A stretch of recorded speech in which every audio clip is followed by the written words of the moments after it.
Bonjour les amis, j'espère que vous allez bien et que vous êtes en forme. Nous allons rentrer dans une des semaines les plus importantes de la liturgie, c'est la Semaine Sainte. Ça commence ce dimanche avec le dimanche des rameaux. Ce fameux dimanche où chacun amène une branche de buis, une branche d'olivier, une branche de palmier pour les plus sudistes. Bref, pour fêter l'arrivée de Jésus à Jérusalem.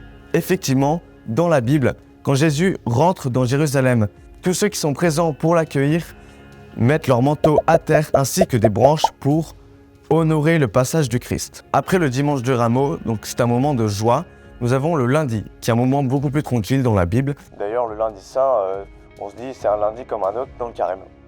Le mardi saint, en l'occurrence, commence à vraiment être très important car Jésus va annoncer que parmi les 12 disciples, il va y avoir un traître. Et oui, vous le connaissez tous, c'est ce fameux Judas. Jésus en profite aussi pour dire à Pierre qu'il le reniera 3 fois avant que le coq chante. Ça fait beaucoup là, non?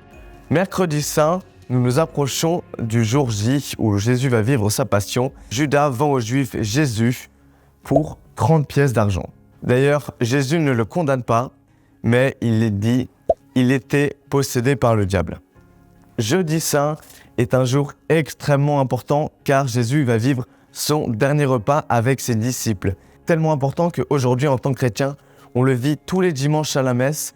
À chaque fois que l'Eucharistie est célébrée, Jésus descend dans l'autel pour nous remémorer ce passage hyper important du Christ. On voit l'humilité du Christ. Effectivement, Jésus leur dit « Je ne vous appelle plus serviteurs, mais je vous appelle mes amis ». Ainsi, il leur donne, en leur lavant les pieds, un commandement extrêmement important qui est « Aimez-vous les uns les autres ». C'est juste exceptionnel. Suite à ce repas, la nuit est longue et Jésus se prépare à vivre la journée la plus difficile de sa vie, qui est la journée de la Passion du Christ. Effectivement, Jésus va vivre une arrestation, une flagellation, il va porter sa croix et c'est quelque chose de physiquement très difficile. Bref, le vendredi saint est le moment le plus important où l'Église nous demande de jeûner et de vivre la passion avec le Christ. Effectivement, nous tous, en tant que chrétiens, nous allons vivre chacun dans notre Église un chemin de croix qui nous remémore ce qu'a vécu le Christ. Donc c'est vraiment un moment très important de prière, car 3 jours après, il y aura bien sûr cette fameuse résurrection. Bien sûr, pour cela, je vous réserve un petit épisode sur cette fameuse résurrection qui est juste insane.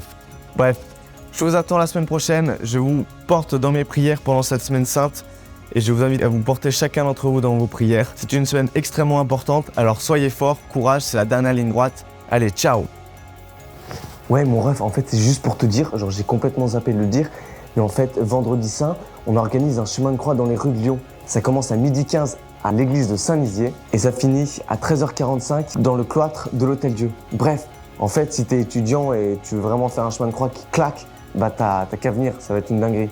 Et c'est un moment de prière énorme et très important.